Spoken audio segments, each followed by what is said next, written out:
The bartender handed me the second drink with a nod like he already knew what was happening. Maybe he did. Maybe everyone knew, except me. I stood at the edge of the dance floor, gripping 2 gin and tonics like a fool, watching my wife press her body against another man's like I didn't exist. She was laughing. That high, wild laugh she only ever used when she was trying to impress. Her hands were up, hair falling back, and her eyes were locked on him like he was gravity and she was dying to fall. And me? I just stood there, invisible. The headphones thumped in my ears. It was one of those stupid silent parties where everyone's dancing to different music. She'd insisted we come. She said, let's do something different. Let's feel young again. What she meant was, let me pretend you're not in the room while I flirt with a walking gym membership and dress shoes. The guy, I didn't even catch his name, had that cocky, slow-moving swagger. The kind that says, I've ruined marriages before and slept just fine after. His hand rested just below her waist, and she let it. She let it. Right there, surrounded by her friends. Our friends. I turned toward Jamie, our mutual friend, hoping she'd notice. Say something. But she looked away when our eyes met. Fast. Guilty. So it wasn't just me. Everyone knew. And I swear, I wasn't even mad yet. Not really. I was humiliated. That kind of deep, slow humiliation that simmers behind your ribs and makes your fingertips go numb. Because no one said anything. Not one person. I stood there for 15 more seconds. Then I placed both drinks on a table. Neatly. Took off my wristband. Dropped it beside them. And walked out of the club without a single word. Down the stairs. Through the alley. Into the bitter night air. I made it halfway down the block before the text started. Where did you go? Are you seriously doing this right now? Come back. Then the calls. Then Jamie called. Then her.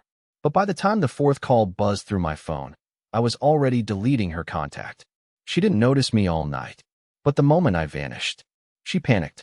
And that was just the beginning. I didn't go home. I know that's what she expected, that I'd storm out, slam the door behind me, and end up sulking on the couch until she came back with a rehearsed apology and some half-hearted excuse like, you misunderstood what you saw. But not this time. Not tonight. I walked. Past the bar. Past the streetlight. Past the urge to turn around and fix something I didn't even break. What's wild is, I wasn't planning anything. I had no grand revenge fantasy, no clever one-liner to throw in her face. I just needed air. And silence. Real silence. Not the kind that wraps around you in a party full of fake people dancing with strangers while pretending their marriages aren't on fire. That's when it happened. I was sitting on a bench near the river walk. No lights, just the flicker of the city in the distance and the occasional bike zooming by. My phone was still lighting up every 2 minutes with her name. Then Jamie's. Then a number I didn't recognize. I let it buzz. Over and over. But the last call? That one made me freeze. Because the name wasn't hers. It was Travis. I hadn't spoken to Travis in almost a year. He was my former coworker, the guy who used to crash on our couch when he was going through his divorce. Miriam never liked him around. Said he brought divorce energy into the house. But Travis had a gut instinct like no one else, and he never sugarcoated anything. When I picked up, he didn't even say hello. He just said, she's been doing this for months, man. My throat went dry. What? I saw her. At that rooftop bar on 6th last month. Same guy. Same moves. I didn't say anything because I thought maybe you knew. Or maybe it wasn't what it looked like. But then I saw your name on her Instagram story tonight, tagged in that dumb party. And I thought, he has no clue. He paused. I'm sorry I didn't tell you sooner. I couldn't breathe. Not because I didn't believe him, but because I did. Because everything started falling into place like a cursed puzzle I'd been staring at for years, thinking I was just missing a few pieces. Her sudden interest in going out. The late returns. The phone always face down. The way she pulled away slightly when I touched her in public, like intimacy was an act saved for someone else. I asked one question. Quietly. Did she see you? Travis hesitated. I don't think so. But he did. And he looked nervous. I sat there, watching my phone screen dim to black. I swear I felt something shift in me. Not anger. Not yet. It was deeper. Quieter. Like a part of me had died a slow death, and I was just now finding the body. Miriam texted again. This isn't what you think. I almost laughed. Because at that point, I didn't even know what I thought. But one thing was suddenly, painfully clear. Someone else knew my wife better than I did. And I was done pretending not to notice. I didn't go home that night. I went somewhere she wouldn't expect. Somewhere I hadn't been in years, Travis's place. He still lived in that cramped apartment above the motorcycle shop, the one that always smelled like coffee and WD-40. When he opened the door, he didn't ask a single question, just handed me a beer and nodded toward the couch, like we were back in our 20s again, hiding from something we both should have dealt with sooner. I didn't sleep. My mind was replaying every moment from the past 6 months like a highlight reel from a horror movie I didn't realize I was starring in. Every girl's night, every unexplained Uber receipt, every time she smiled down at her phone and told me it was just a meme. I wanted to scream at myself for how blind I'd been. I thought I was a good husband. Maybe not exciting, but loyal, steady, safe. I never thought safe would become boring to someone I built a life for.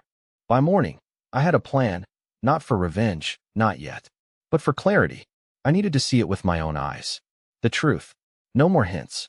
No more stories from friends who felt guilty. I needed undeniable proof. So I told Travis we were going back to that same club the next weekend. And this time, I wouldn't be holding drinks at the edge of the dance floor. I'd be watching her, and I wouldn't be alone. He didn't even hesitate. I know someone who owes me a favor. She's smart, discreet, and she's the kind of woman your wife will hate. Her name was Brooke. Tall, sharp, tattooed. The kind of woman who didn't just enter a room, she cut through it. She didn't ask for a backstory. Just said, I know the type. I'll be your +1. Let her notice me first. So that next Saturday, I returned to the very place I had quietly disappeared from just a week before. Only this time, I came back with someone who could make gravity bend in her direction. I didn't wear anything fancy. Just black jeans and a dark shirt. But Brooke? She walked in like a storm, wearing heels and danger in her smile. And sure enough, within 10 minutes, I saw Miriam. Same headphones. Same laugh. Same guy. Parker. She had her back to me, hands already lazily around his neck. I watched her tilt her head, teasing, sipping something expensive from a plastic cup. Then Brooke leaned in and whispered, "Ready to be seen?" I nodded. We walked past them, arm in arm, slow enough to be noticed, fast enough to leave her guessing. Miriam turned, probably by instinct, and her smile collapsed. Not faded, not softened. It collapsed, like she had just seen a ghost in the middle of her performance. Her mouth parted slightly. Her whole posture changed.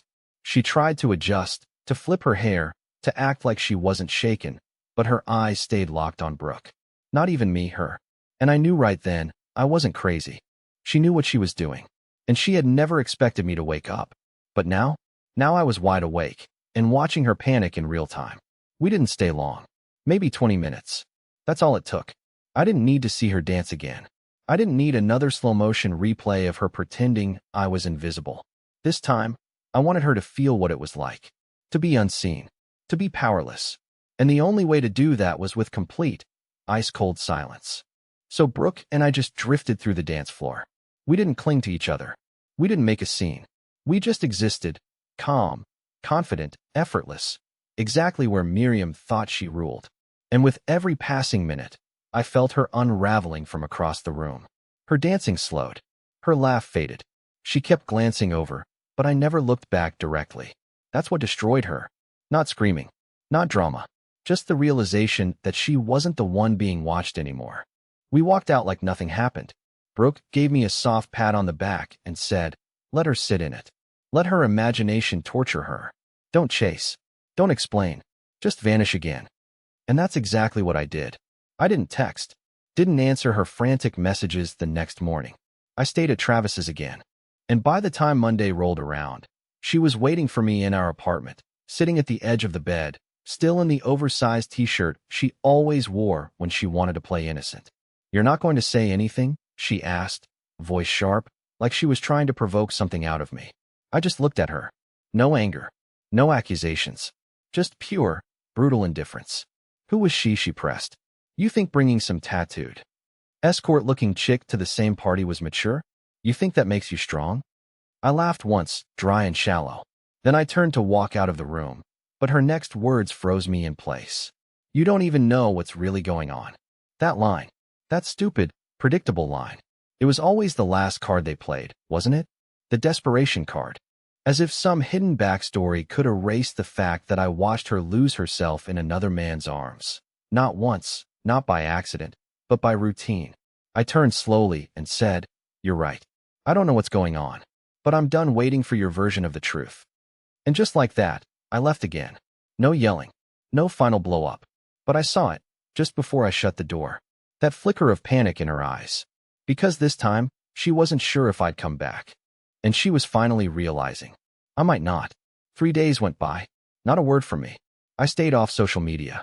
I turned off read receipts. I let her text herself into a panic spiral. The messages came every few hours like clockwork. First angry, then apologetic, then the classic, "Can we please just talk?" I didn't respond to any of them. Not because I was trying to be cruel, but because I knew if I gave her even an inch, she'd drag me right back into her web. And the truth was, I didn't trust myself around her anymore. I didn't trust that I wouldn't cave the second she started crying. Then came the photo. It showed up on my phone at 2:11 a.m. No caption, no warning. Just a grainy, zoomed-in shot of Parker, the same guy she'd been dancing with, sitting in a booth at some lounge. He was laughing with another woman. Blonde. Curvy. Not Miriam. And they were kissing. Hard. The photo came from an unknown number. I stared at it for a full minute, heart pounding, not sure if I was being baited or helped. I called Travis. "Did you send this?" I asked, voice flat but trembling underneath. "No, but I might know who did." Turns out, Brooke had gone back to the club the night after our exit. Not for me, but for her own reasons. She ran into Parker by accident. Alone. He was sloppy drunk, throwing compliments around like confetti. Apparently, he didn't even remember Miriam's name at first. Called her Marissa. Brooke played along. Let him flirt. Let him talk. And when he leaned in to kiss her, she pulled out her phone and snapped the shot. Then she sent it to me. A trophy. I didn't know whether to feel vindicated or nauseous. Because it confirmed everything I feared, and something worse. Miriam wasn't just cheating with a man who wanted her. She was clinging to someone who didn't even remember her name. She sold out our marriage for a guy who was already lining up the next distraction. And now, suddenly, I saw her differently. Not as a monster, but as something far more dangerous. Desperate. That night, I finally replied to her. One line. "He kissed someone else. Thought you should know." She read it within seconds. Then nothing for a full hour. Then, "Who told you that?" I didn't answer. Because she already knew who. And I was done giving her explanations. Let her chase the truth now. Let her feel the weight of it. The knock came at midnight. Not the frantic, bang on the door kind you see in movies. Just 3 soft knocks, like she wasn't even sure she should be there. I stood in the hallway for a second, heart pounding in my throat, watching her silhouette through the frosted glass. Part of me wanted to ignore it. Let her stand there until she gave up and disappeared into the night. But curiosity is a disease, and I guess I was still sick with it. I opened the door, and there she was. Miriam. Hoodie on. Hair pulled back. No makeup. Red eyes. Not the kind you get from allergies or a long day. The kind that only come after crying until your soul feels raw. And for the first time in a long time, she looked small. "Can I come in?" she whispered. I didn't say yes. I just stepped aside. She walked in slowly, like she expected to see her memories sitting on the couch waiting to accuse her. But the apartment was different now. Half empty. Cold. And she could feel it. The air had changed. The silence wasn't soft anymore. It was sharp. She sat down at the edge of the couch like it didn't belong to her anymore. "I didn't sleep with him," she said suddenly. No preamble. No hello. I leaned against the wall, arms crossed. I didn't believe her. She could feel it. "Okay, fine," she said, biting her lip. I wanted to. I wanted to feel something. I don't know, to remember what it felt like to be wanted without obligation. To be chosen. Not out of habit. Not out of routine. Just chosen. She looked up at me then, like that confession was supposed to change something. But it didn't. Because I realized, in that moment, she hadn't come here to apologize to me. She'd come to grieve herself. The version of herself that Parker rejected. "I saw the photo," she added, voice cracking. "Brooke sent it." Of course she did. He didn't even remember me. That's the part that hurts the most. Not what she did to me. Not what she broke. But that she wasn't enough for him. I felt something cold settle in my chest. She wasn't here to fix us. She was here because she had nowhere else to fall. And I refused to be her landing pad this time. I'm not a backup plan, Miriam, I said quietly. And I'm not your rehab center. You don't get to burn down our life and then cry to me because your affair didn't end in fireworks. She opened her mouth, closed it, and then finally, tears. Real ones. Silent ones. But I didn't move. I didn't reach for her. I just stood there while she cried into the space between us, realizing that this time, I wasn't going to catch her. And maybe for the first time in her life, she had to sit in the fire alone. She didn't stay.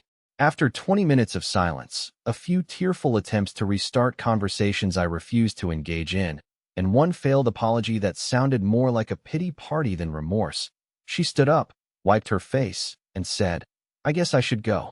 I didn't stop her. I just nodded once slow. She hesitated at the door, like she was waiting for a miracle, some version of me that still loved her enough to forget everything. But that man was gone, buried under every laugh she gave to another man, every lie she told with those same eyes now dripping with regret. After she left, I sat there for a while. The apartment felt heavier than before, like her sadness had clung to the air itself. I poured myself a glass of water, then walked into the bedroom. That's when I noticed it, her bag. She'd left it behind. On purpose? By accident? I didn't care. I just wanted it gone. I grabbed it and froze. It was heavier than a purse should be. I unzipped it to make sure she hadn't left something important. Maybe her charger, her keys. But sitting right on top, in plain sight, was a folded piece of paper. No envelope. Just folded, creased, and stained slightly at the edge with what looked like tears. It was addressed to someone named Clara. The handwriting was hers. I shouldn't have opened it. But I did. And what I read nearly knocked the breath out of my chest.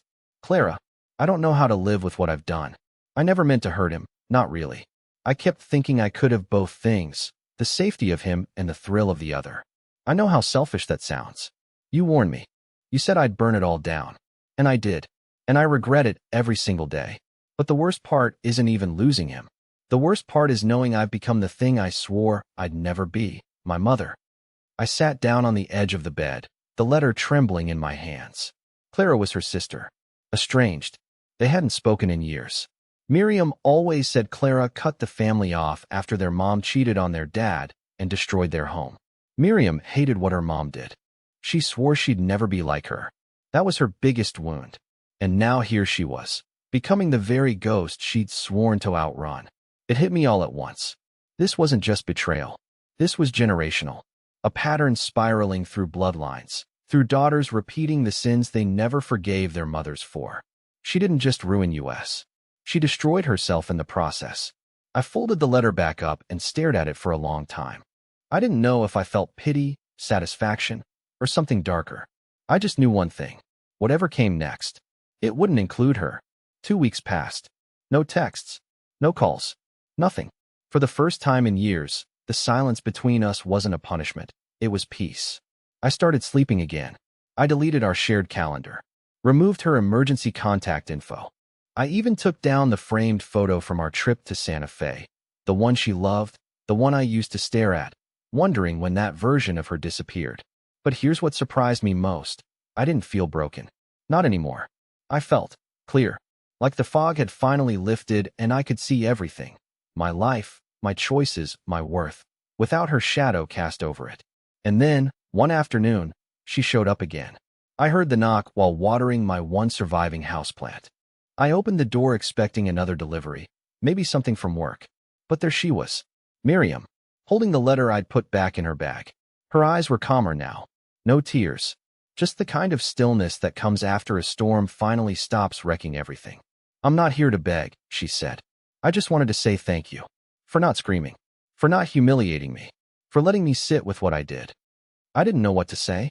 Part of me expected this to be another performance. Another emotional trap. But she didn't step inside. She didn't ask for anything. She just handed me a small box. I cleaned out the apartment. These are yours. The things you said you lost. I found them. Your dad's cufflinks. That old comic book you thought I sold. I didn't. I just forgot where I put it. Like I forgot a lot of things. She smiled then. Soft. Sad. But real. I know you're done. And you should be. I just wanted you to know I see it now. I see you now. And I'm sorry it took losing you to remember who you were. And with that, she left. No begging. No drama. Just closure. That night, I opened the box and held the old cufflinks in my hand. They were my dad's, a symbol of everything he stood for. Honor, stability, quiet strength. I never thought I had any of that in me. But maybe I did. In the weeks that followed, something strange happened. I started living again. I rebuilt my routines. I reconnected with friends I'd drifted from. I finally went on that hiking trip I'd canceled twice for her. And at a bookstore downtown, I met someone. Her name was Kayla. She wore oversized glasses, smelled like old paperbacks and jasmine, and talked like she actually listened. No games. No power plays. Just curiosity, laughter, and an ease I hadn't felt in years. It didn't start with fireworks. It started with coffee, then walks, then hours talking about everything and nothing. And for once, I didn't feel like I was competing with someone else's fantasy. I was just seen, not as a placeholder, not as a backup plan, but as me, fully, finally. And that, after everything, was the best revenge of all. Not the silence, not the walking away, but building a life that didn't need her anymore.